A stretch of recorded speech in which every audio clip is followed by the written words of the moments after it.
আজ মহাশিবরাত্রি আর পুজোর জন্য যা যা দরকার কালকে সন্ধেবেলায় অমিতাভর সাথে বেরিয়ে সমস্ত কিছু বাজার করে এনেছি। আমি এখানে আকন্দ ফুলের মালা পাইনি, লুজ আকন্দ ফুল তাই কিনে এনেছি। আর সাথে এনেছি বাতাসা, কালো তিল, ঘি, মধু আর লাল চন্দনের গুঁড়ো। আমার কাছে যেহেতু চন্দনের পাটাটা নেই, সেই জন্য চন্দনের গুঁড়োটাই কিনে এনেছি। এছাড়াও এনেছি লুজ ফুলের প্যাকেট, আর হচ্ছে একটা ছোট দুধের প্যাকেট আর ছোট দইয়ের প্যাকেট। গঙ্গা জলটা আমি প্রতিবারই বাড়ি থেকে আসার সময় 1 বোতল করে নিয়ে আসি। আর এবার বলতে পারো যে আরও কিন্তু একটা স্পেশাল গঙ্গা জল যুক্ত হয়েছে। তার কারণ হচ্ছে কিছুদিন আগেই অমিতাভ কুম্ভমেলায় গেছিলো, তো সেখান থেকে কিন্তু গঙ্গা জলও নিয়ে এসছে।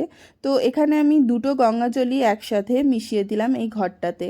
স্নান সেরে প্রথমে সমস্ত দেবতাদের পুজো করে তারপর শিব ঠাকুরের মাথায় দুধ গঙ্গা জল সহযোগে জলটা ঢাললাম। এখন সকালবেলায় বাড়িতে যে শিবলিঙ্গটা রয়েছে সেটার আমি পুজো করলাম, আর সন্ধেবেলায় যাব আমি মন্দিরে পুজো দিতে।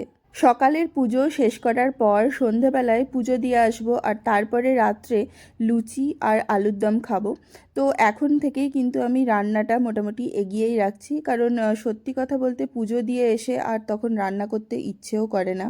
ময়দাটা ভালো করে ময়ান দিয়ে আগে থেকে মেখে রেখেছি। আর এখানে আলুটা প্রথমে প্রেসার কুকারে ভালো করে সিদ্ধ করে নিয়ে কড়াইয়ে গোটা গরম মশলা, আদা বাটা আর অন্যান্য যেসব গুঁড়ো মশলাগুলো লাগে সেই সমস্ত কিছু দিয়ে আর সামান্য দই দিয়ে আমি আলুর দমটা এখন রান্না করে নেব। তোমরা সকলেই জানো যে শিবরাত্রিতে চালের যে কোনো খাবার খেতে নেই, মানে ভাত, চিড়ে। কিন্তু জানো তো, ব্যাঙ্গালোরে কিন্তু প্রত্যেকটা মন্দিরেই দেখেছি প্রসাদ হিসেবে কিন্তু লেমন রাইস বা টমেটো রাইস এই ধরনের প্রসাদই দেওয়া হয়। সেখানে কিন্তু অন্য কিছু প্রসাদে দেওয়াই হয় না।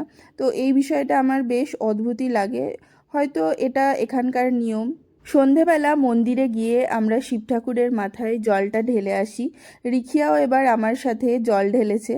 আর এখানে কিন্তু শিবরাত্রিটা বেশ বড় করে অনুষ্ঠিত হচ্ছে, এবং কালচারাল প্রোগ্রামও হচ্ছিল, এবং তার সাথে প্রচুর প্রসাদও দেওয়া হচ্ছিল।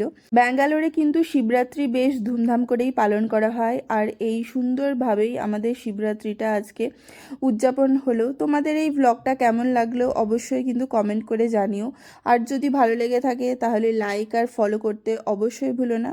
আজকে তাহলে আসি, দেখা হচ্ছে নতুন আরেকটি ব্লগে। আজকের মতো বাই বাই।